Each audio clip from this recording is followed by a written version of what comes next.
मैं आईआईटियन बनकर मैं ये चाहता था कि एक अच्छी कॉलेज में जाऊँ, एक अच्छा सैलरी मिले, जिससे मैं अपने परिवार को मुश्किलों से मैं बाहर उभार पाऊँ। तो ये तो तुम्हारी बहुत अच्छी सोच है और तुम्हारे घर में ही तुम्हारी मोटिवेशन है और तुमने वो अचीव कर भी लिया है और भविष्य में तुम बहुत अच्छे इंजीनियर बनोगे क्योंकि तुम टॉप आईआईटी तुमको मिल ही जाएगा, वहाँ से अच्छा जॉब भी मिलेगा।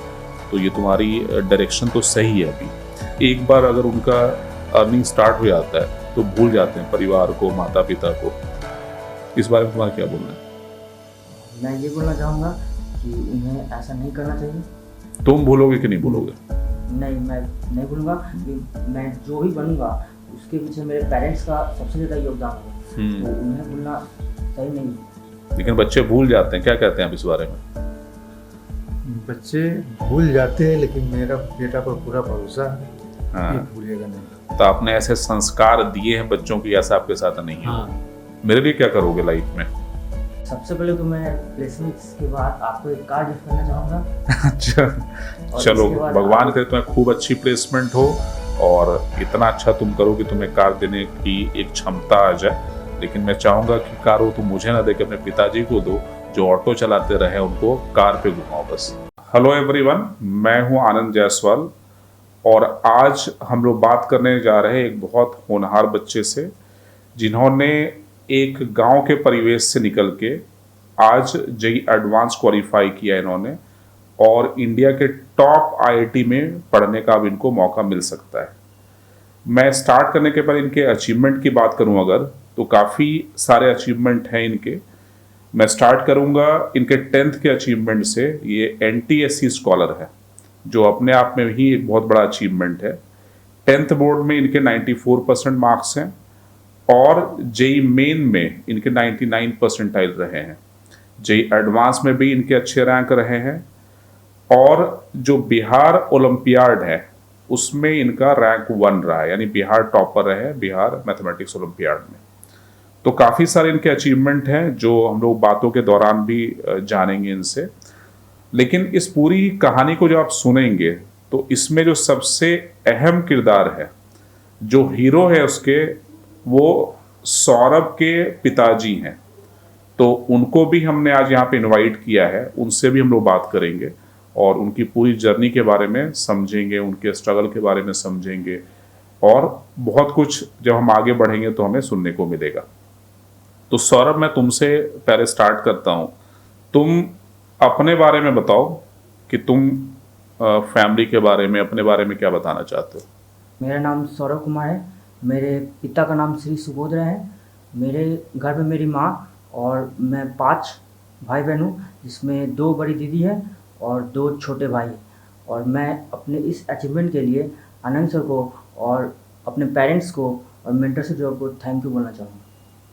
सौरभ, ये बताओ तुमने पढ़ाई जो की 10th तक किस बोर्ड से पढ़ाई की तुमने? 10th तक की पढ़ाई मैंने सीबीएसई बोर्ड से की और 12th? और उसके बाद मैंने बिहार बोर्ड में शिफ्ट हो गया। अच्छा, तो तुम सीबीएसई बोर्ड से बिहार बोर्ड में क्यों शिफ्ट हुए? मेरे भैया ने मुझे सजेस्ट किया था कि बिहार बोर्ड लेने से मुझे लगभग 2 महीने का एक्स्ट्रा टाइम मिल जाएगा लास्ट में, क्योंकि बिहार बोर्ड का जो एग्ज़ाम होता है वो पहले हो जाता है, जिससे मुझे अपने जेईई के प्रिपरेशन में मदद मिलता है। ये तुमने सही बोला है कि जो बिहार बोर्ड का एग्ज़ाम है वो फरवरी में हो जाता है, तो जो जेईई मेन का सेकेंड अटेम्प्ट है वो अप्रैल में होता है और जेईई एडवांस जो है वो मई में होता है। तो बच्चे मेंटली फ्री हो जाते हैं जेईई के लिए और वो एक एडवांटेज है बिहार बोर्ड के बच्चों के लिए। ये तो तुमने अच्छी स्ट्रैटेजी बनाई थी, तो तुम्हें इसका कितना फ़ायदा हुआ? काफ़ी फ़ायदा हुआ सर। इससे मैं अच्छी प्रकार से रिवीजन कर पाया, जिससे मेरे एडवांस के स्कोर में बूस्ट। तुम शुरू से ही मतलब जेईई मेन देने के बाद अपना बोर्ड देके एडवांस पे फोकस हो गए, क्योंकि तुम जेईई मेन भी कर चुके थे, अच्छे 99 परसेंटाइल था तुम्हारा, तो जेईई मेन से तुम फ्री हो गए, फिर बोर्ड से फ्री हो गए, तो अब तुम्हारे पास जो भी टाइम बचा पूरी टोटली तुम जेईई एडवांस पे फोकस थे। यस। तो ये एक अच्छी स्ट्रैटेजी लग रही है मुझे और इसमें ये भी तुम्हारी सफलता का एक कारण है, मुझे लगता है ऐसा। चलो, मैं तुमसे फिर से बात करूंगा, लेकिन उसके पहले मैं मिलाना चाहूँगा तुम्हारे पिताजी सुबोध राय जी से। सुबोध राय जी, आप यहाँ पे आए उसके लिए बहुत बहुत धन्यवाद और मैं आपको कॉन्ग्रेचुलेट करना चाहूँगा, आपका बेटा आईआईटीएन बन गया है। तो थोड़ा आप बताएं, अपने बारे में बताइए आप। मैं एक ऑटो ड्राइवर हूँ अच्छा। और मेरा मेन बिजनेस यही है। हम्म। साथ तो में आप एक ऑटो ड्राइवर होके ये कैसे सोच पाए कि बेटे को आईटीएन बनाना है? इसका श्रेय मुझे कुछ दोस्त से मिला, भाई से मिला अच्छा। कि ऐसा करो, हम्म। ऐसा पढ़ाओ। हम्म। पूरा सजेशन मिला और मैं उसी तरह हम्म। बच्चे लोग को बताते गया, पढ़ाते गया और उसका ये सफलता है। तो आपकी पढ़ाई किस क्लास तक हुई है?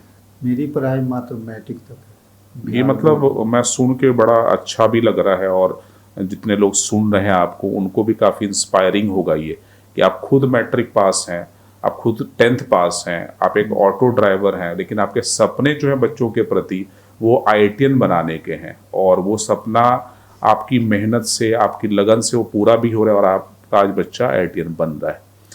आप ये बताइए, जो आपने सोचा कि बच्चे को आईटीएन बनाना है, तो उसके लिए कब ये दिमाग में आया? जब ये किस क्लास में था, 10th में था या उसके बाद आपके दिमाग में ये आया?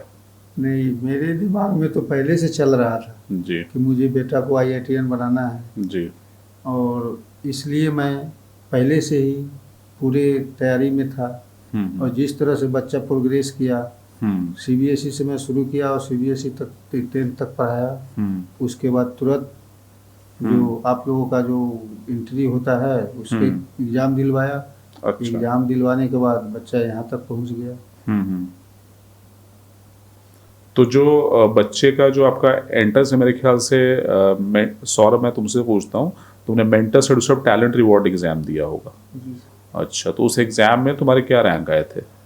उसमें मेरी रैंक 39 आई थी। 39 पूरे बिहार झारखंड में था Yes. तुम्हारा। बहुत बढ़िया। तुम वहीं पे वो दिख जाता है कि अगर कोई बच्चा टैलेंटेड है, तो जो टॉप 100 बच्चे हो तो उसमें तो हम लोग बच्चों को फ्री में ही पढ़ाते हैं, तो तुम्हारी एजुकेशन फ्री हुई होगी मेंटर्स में। Yes. तो ये भी एक सपोर्ट आपको मिल गया होगा कि बच्चे की एजुकेशन तो फ्री हो गई कम से कम।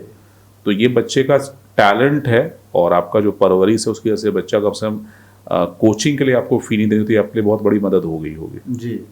हाँ।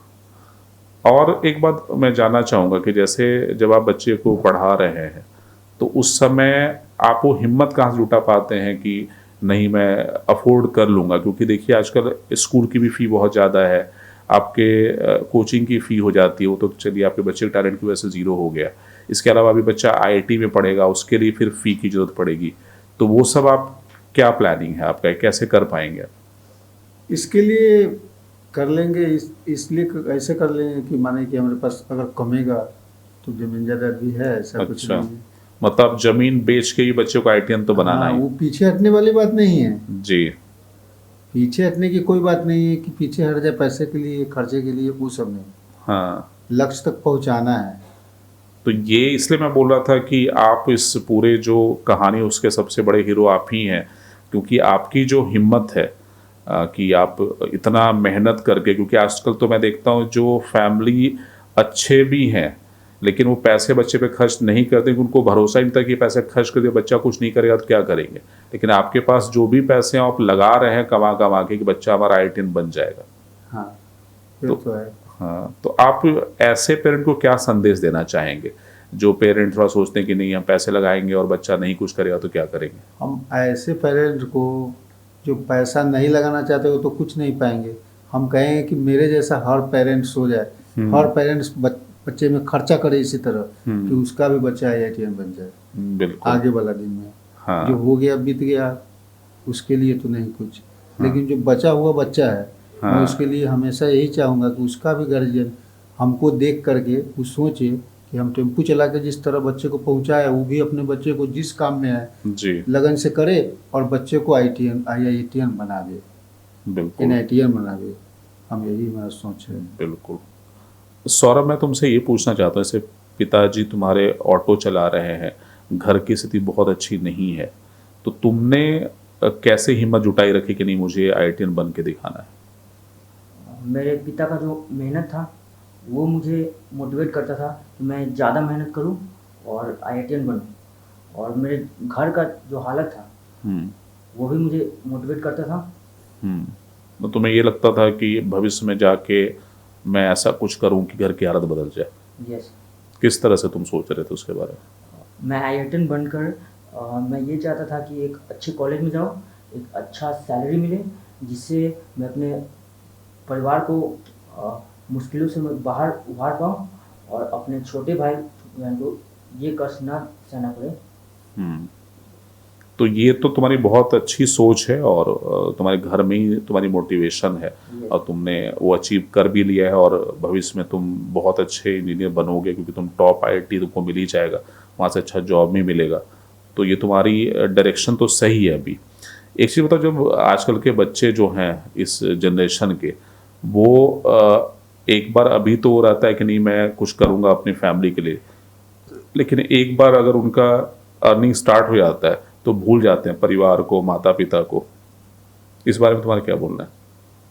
मैं ये बोलना चाहूँगा कि उन्हें ऐसा नहीं करना चाहिए। तुम भूलोगे कि नहीं भूलोगे? नहीं, मैं नहीं भूलूंगा। देख लो कैमरा पे हो, यस सर, बाद में माता पिता भी होंगे। क्योंकि मैं जो भी बनूंगा उसके पीछे मेरे पेरेंट्स का सबसे ज़्यादा योगदान होगा, तो उन्हें भूलना सही नहीं होगा। लेकिन बच्चे भूल जाते हैं, क्या कहते हैं आप इस बारे में? बच्चे भूल जाते हैं, लेकिन मेरा बेटा पर पूरा भरोसा है हाँ। कि भूलेगा नहीं। तो आपने ऐसे संस्कार दिए हैं बच्चों की, ऐसा आपके साथ नहीं हो? हाँ, बिल्कुल। हम संस्कार में इसी तरह से दिया हो, इसका इसी तरह से परवरिश होता है, हुआ है मैंने, और ये बच्चा बहुत ही अच्छा रहेगा। ये सब नहीं, इस पर संदेह नहीं करना, संदेह हटाइए कि मुझे बच्चा नहीं देखेगा या कुछ ऐसा कुछ बातें नहीं। हाँ। नहीं, ये मैं भी बोलता हूँ हमेशा कि जिस आप परिवार से बिलोंग करते हैं, वो अगर निर्धन परिवार है और आपके माता पिता मेहनत करते हैं, छोटी दुकान है उनकी, खेती बाड़ी कर रहे हैं, कम ही ज़मीन है, ऑटो चला रहे हैं, इस तरह के जो परिवार के बच्चे हैं वो बहुत सक्सेसफुल हो सकते हैं मेहनत करके, और आने वाले दिनों में आईआईटीएन बन जाते हैं, मेडिकल में जाते हैं वो। लेकिन वैसे बच्चों को अपने परिवार को नहीं भूलना चाहिए, और उस परिवार ने जो उनको दिया, जो सफलता दी है, उस परिवार के उन्हें आगे जाके करना चाहिए, अपने माता पिता की सेवा करनी चाहिए, जो उनके भाई बहन है छोटे, उनके लिए उनको कुछ परवरिश करना चाहिए। तो ये बहुत इंपॉर्टेंट है कि आप अपने संस्कार को ना भूलें, अपने माता पिता की सेवा करें जीवन भर, और उनके आशीर्वाद आपको मिलते रहेंगे तो और जीवन में और आप आगे बढ़ेंगे। तो ये चीज़ आगे भी याद रखनी है सौरभ, ये नहीं कि अभी बोले और बाद में भूल गए। मेरे लिए क्या करोगे लाइफ में? सर, अगर आप मुझे मौका देते हैं तो मैं आपके लिए बहुत कुछ करूँगा। सबसे पहले तो मैं प्लेसमेंट्स के बाद आपको एक कार गिफ्ट करना चाहूँगा। अच्छा, चलो भगवान करे तुम्हें खूब अच्छी प्लेसमेंट हो और इतना अच्छा तुम करो कि तुम्हें कार देने की एक क्षमता आ जाए। लेकिन मैं चाहूँगा कि कार वो तुम मुझे ना दे के अपने पिताजी को दो, जो ऑटो चलाते रहे, उनको कार पे घुमाओ बस, है ना। और अगली बार जब तुम आओ प्लेसमेंट होने के बाद तो तुम लोग एक बढ़िया कार में पूरा परिवार आओ, ठीक है ना। सौरभ, तुम अपनी सफलता का श्रेय किसको देना चाहोगे? मैं अपने सफलता का श्रेय सबसे पहले तो अपने पेरेंट्स को देना चाहूँगा कि उन्होंने मेरे लिए इतना मेहनत किया कि मैं इस मुकाम पर पहुँच पाऊँ। उसके बाद मेंटर स्टूडियो का आभार व्यक्त करूँगा और आपको देना चाहूँगा सर इसका पूरा श्रेय। देखो, श्रेय तुम सबको दे रहे हो, ठीक है ना, और लेकिन इसमें तुम्हारी मेहनत भी बहुत है। मैं तुम्हें फिजिक्स पढ़ा रहा था और मैं देख रहा हूँ तुम्हें, जिससे तुमने मेहनत करी है, शुरुआत से लेके सिंसियरिटी रही है। काफ़ी बार तुम मेरे पास आए हो और एक अलग अलग बातें करके कि सर मुझे अलग रूम दे दीजिए, मैं अलग पढ़ना चाहता हूँ। तो वो जो एक सिंसियरिटी तुम्हारे अंदर रही है, वो भी तुम्हारी सफलता का बहुत बड़ा कारण है। तो यही मैं बोलना चाहूँ कि किसी बच्चे की सफलता में उस बच्चे की कड़ी मेहनत सबसे इम्पॉर्टेंट है। उसके बाद जो उसके गुरु हैं, जो कोचिंग संस्थान है, स्कूल है, उसका बहुत बड़ा कंट्रीब्यूशन है। और जो घर है, उस घर के जो माता पिता हैं, भाई बहन हैं, उनका सपोर्ट बहुत ज़रूरी होता है इस पूरे प्रोसेस में और किसी बच्चे के सफल होने में। सौरभ, जब तुम तैयारी कर रहे थे तो उस तैयारी के दौरान तुम्हें कभी ऐसा लगा हो, एक लो फेज़ आया हो जिसमें तुम्हें लगा हो कि नहीं मेरे से तो नहीं होगा, ऐसा कभी हुआ? ये सर ऐसा मतलब बहुत बार आया है। इस समय में मैं अपने दीदी से या फिर अपने मम्मी पापा से बात कर लेता था। हाँ। जिससे मुझे मोटिवेशन मिलता था। हाँ। कि मैं आगे और प्रयास करूं, जिससे अच्छे मार्क्स आ पाए और अच्छे रिजल्ट ला पाऊँ। तो मम्मी पापा से किस तरह की बातें होती थी? क्योंकि मेरे ख्याल से वो तुम्हारे पीसीएम बैकग्राउंड के तो नहीं है, तो किस तरह की बातें तुम करते थे? जैसे मैं अपने टेस्ट का रिजल्ट शेयर कर लेता था, अगर उसमें ख़राब आया तो पापा बोलते थे कि और मेहनत करो और मोटिवेट खराब करते रिजल्ट थे। तो बच्चे छुपा रहते हैं, तुम कैसे बता देते थे? हर वीक हम लोग का टेस्ट होता था, हाँ। तो उसमें पापा हर वीक पूछते थे रिजल्ट अच्छा। कि कैसा है इस बार, इम्प्रूवमेंट है या नहीं, तो मतलब बताना। चाह के भी तुम छुपा नहीं पा रहे थे? Yes sir. तो कभी लगा छुपा लेना चाहिए? नहीं सर, ऐसा तो नहीं लगा कभी। ऐसा नहीं लगा तुम्हें? तो उससे तुम्हें रिलीफ मिलता था पेरेंट्स वगैरह से डिस्कस करके? यस। और जो यहाँ के टीचर्स हैं उनसे मैं डिस्कस करता था कि कैसे मैं अपना मार्क्स इम्प्रूव कर पाऊँ, कैसे और बेटर कर पाऊँ, और इससे मुझे बहुत बेनिफिट हुआ। और सुबोध जी आप बताइए, जैसे एक बेटा तो आपका IITian बन गया, और कितने बच्चे हैं आपके अभी? मेरे इसके अलावा 2 बेटे और हैं। अच्छा। टोटल 3 बेटे हैं। हाँ। जो दोनों बेटे क्या कर रहे हैं? हाँ, 2 बेटे और हैं जो वो किस क्लास में है? 10th क्लास में है। 10th क्लास में। तो वो क्या कर रहे हैं अभी, क्या उनका प्लानिंग है उसके बारे में? वो इसी मेंटस में, मेंटस एडुसर में ही उनका दाखिला कराया आपने? पढ़ रहा है। अच्छा। और कैसा कर रहे हैं वो परफॉर्मेंस? वो भी बहुत अच्छा कर रहा है। मतलब 2 और IITian बनने वाले हैं? 2 और बनने वाला है। चलिए बहुत अच्छी बात है, अभी से मैं एडवांस मुबारकबाद देना चाहूँगा आपको। और ये मैं यहाँ पे शेयर करना चाहूँगा कि जो एक फैमिली है जिस ऑटो ड्राइव कर रहे हैं, उनका एक बच्चा मेंटर से पढ़ना स्टार्ट किया, पढ़ने जब स्टार्ट किया तो उसकी सफलता मिलनी स्टार्ट हो गई उनको, और उनका जो पेरेंट का विश्वास है, एक बच्चे पढ़ के गए, दूसरा बच्चा पढ़ रहा है अभी, तो ये एक विश्वास बहुत ज़रूरी है हम टीचर्स के लिए, एज ए डायरेक्टर भी, जो हमें मोटिवेट करता है कि हम और अच्छा काम करें और अच्छे से बच्चों को पढ़ाएं, उनका रिजल्ट प्रोड्यूस करें, ताकि ज़्यादा से ज़्यादा विश्वास लोगों का बने और वो मेंटर्स पे अपनी आस्था बना के रखें। सुबोध जी ये बताइए कि जैसे ये एक बच्चा आपका पढ़ रहा था, फिर दूसरे बच्चे का एडमिशन आपने कराया, तो ये भरोसा मेंटर्स पे क्यों है आपका? मुझे मेंटर्स पर पूर्ण भरोसा है। इसलिए कि मेंटर्स में एक बेटा तो पढ़ा ही, और वो जिस तरह से हर चीज़ में रैंक लाते गया जी, तो मुझे भरोसा हो गया कि ये बेटा भी तो ऐसा ही करेगा। और मुझे विश्वास है कि आगे जाके ये बेटा भी IITian बनेगा। पहले बच्चा पढ़ाने की वजह से मेरा पारिवारिक संबंध आपसे हो गया, आनंद जायसवाल से हो गया, और विश्वास बन गया कि मेरा बच्चा यहाँ अच्छा पढ़ेगा। वो तो मुझे याद है, आप पेरेंट टीचर मीटिंग में भी आए हैं, आपकी बेटी आती है, जो आपकी छोटी वाली बेटी आती है उससे बातचीत होती है, और वो तो है, एक जुड़ाव तो हो ही जाता है जब बच्चा यहाँ पढ़ रहा है। और आपके दोनों बच्चों के लिए भी मैं बताना चाहूँगा कि बच्चे बड़े होनहार हैं और उनके भी बहुत अच्छे रिजल्ट आएंगे, और आपके साथ फिर तीनों बच्चों के साथ कभी बैठ के हम लोग बातें करेंगे। Thank you sir. तो सौरभ, तुम्हारी अचीवमेंट तो आ गई, IITian बन गए तुम, तुम्हारा सपना, परिवार का सपना पूरा हो रहा है। अब ये बताओ तुम एग्ज़ाम के बाद क्या किए? सर एग्ज़ाम के बाद मैंने कुछ मूवीज़ देखा, हाँ, और जो खाली टाइम था उसको पूरा एंजॉय किया। हाँ। और मुझे चेस खेलना पसंद है। अच्छा, चेस खेलते हो तुम? Yes sir. और इसके बाद बैडमिंटन भी मुझे पसंद है। अच्छा। इसके अलावा मैं नॉवेल्स पढ़ना पसंद करता हूँ। नॉवेल्स पढ़ते हो? Very good. कौन सी नॉवेल पढ़ते हो? सोसाइटी से रिलेटेड जो होता है, सामाजिक। अच्छा, हिंदी के कि इंग्लिश के? हिंदी इंग्लिश दोनों पढ़ लेता हूँ। अच्छा। अभी लास्ट टाइम हिंदी का पढ़ा। अच्छा, चलो अच्छी बात है। हॉबी भी जरूरी होता है किसी को, जैसे हॉबी से बहुत सारे फ़ायदे भी होते हैं, तुम रिफ्रेश हो जाते हो, और लेकिन हॉबी को अपनी एडिक्शन नहीं बनानी चाहिए कि अब तुम्हें चेस अच्छा, दिन भर चेस ही खेल रहे हैं, बैडमिंटन चाहते हो दिन भर बैडमिंटन ही खेल रहे हैं। वो तुम्हारे स्टडीज़ के बीच में होना चाहिए ताकि वो स्टडी को तुम्हारा अफेक्ट ना करे, उसको कैटलिस्ट की तरह काम करे, तुम्हारे एनर्जाइज करे और तुम्हें पढ़ने में और मन लगे। और जो तुम्हारी हॉबीज़ है, स्पेशली बैडमिंटन खेलना, उसे तुम्हारा फिजिकल फिटनेस ही बना रहेगा, और जो चेस है उससे दिमागी फिटनेस भी बना रहेगा। चलो बहुत अच्छी बात है। मैं भी मेरा भी फेवरेट चेस ही है। मैं अपने स्कूल का चेस चैम्पियन हुआ करता था। तो तुम आओ कभी, हम लोग बैठ कर चेस खेलते हैं, है ना, देखते हैं कौन जीतता है, गुरु या चेला। गुरु रहता है कि चेला चीनी बनता है, ठीक है। सौरभ, तुम जो बच्चे हैं जो अभी 10th पास किए हैं या 12th पास किए हैं, उनको तुम क्या संदेश देना चाहो, उनको क्या तुम मैसेज देना चाहो? सबसे पहले तो उनको एक अच्छे टीचर्स को ढूंढना चाहिए, अच्छा संस्थान को ढूंढना चाहिए, और उस पर मतलब ब्लाइंडली फॉलो करना चाहिए अपने टीचर को। और कंसिस्टेंटली मेहनत करना चाहिए। और कभी अगर उनका मार्क्स ख़राब भी आ जाता है तो उससे प्रेशर नहीं लेना चाहिए, स्ट्रेस नहीं लेना चाहिए।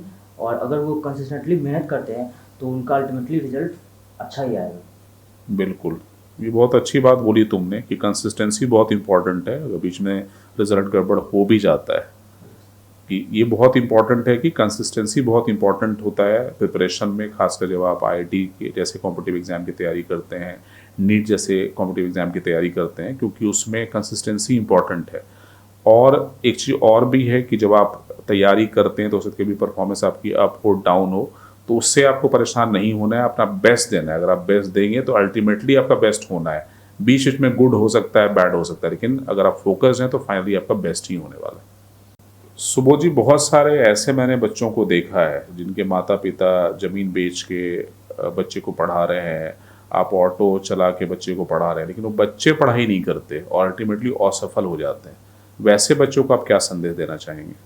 मैं वैसे बच्चों को संदेश देना चाहूँगा कि वो अपने माँ बाप की मेहनत को समझे कि वो किस तरह से अपना संपत्ति को बेच देता है, और जो संपत्ति बिका तो उसके पढ़ाई के लिए बिका, तो पढ़ाई के लिए बिका तो उसे ज़रूर से ज़रूर पढ़ना चाहिए। कि बच्चे जब अच्छे पढ़ेंगे तो माँ बाप का हौसला बुलंद होगा और इससे बच्चे का भी भविष्य बनेगा। तो अभी हम लोग बात कर रहे थे सौरभ से, उनके पिताजी से, और जो बातें हुई उसमें यही समझ में आया कि एक संघर्ष से ये बच्चा आईआईटीएन बना है। उसमें संघर्ष सिर्फ सौरभ की नहीं है, उनके पिताजी की है, उनके परिवार की है। और इस पूरे कन्वर्सेशन में जो आप सीख सकते हैं एज अ पेरेंट, जो माता पिता है, कि आप भले ही निर्धन हो लेकिन अपने बच्चे को पढ़ाने में कोई कमी मत छोड़िए।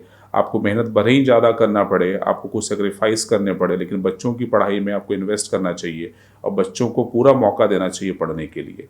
जो बच्चे मेरी बात सुन रहे हैं उनके लिए भी इम्पॉर्टेंट है, खासकर वो निर्धन परिवार से है, कि अगर आपके माता पिता समर्थवान नहीं होते भी आपके लिए बहुत कुछ करते हैं, आपको पढ़ाने की कोशिश करते हैं, तो आपका भी दायित्व बनता है कि आप उनके सपने को पूरा करें, जी तोड़ मेहनत करें, ताकि आने वाली जनरेशन को आप पे गर्व हो और आने वाली जनरेशन को वो कष्ट न झेलना पड़े जो कि आपने झेला है। और अंत में मैं बच्चों को ही बोलना चाहूँगा कि उम्मीदों का सूरज है तू, आसमां में जलना होगा। उम्मीदों का सूरज है तू, आसमां में जलना होगा। हुंकार तेरी है सागर जैसी, चट्टानों से लड़ना होगा। तो इसी के साथ आज का हम कन्वर्सेशन समाप्त करते हैं। Thank you all.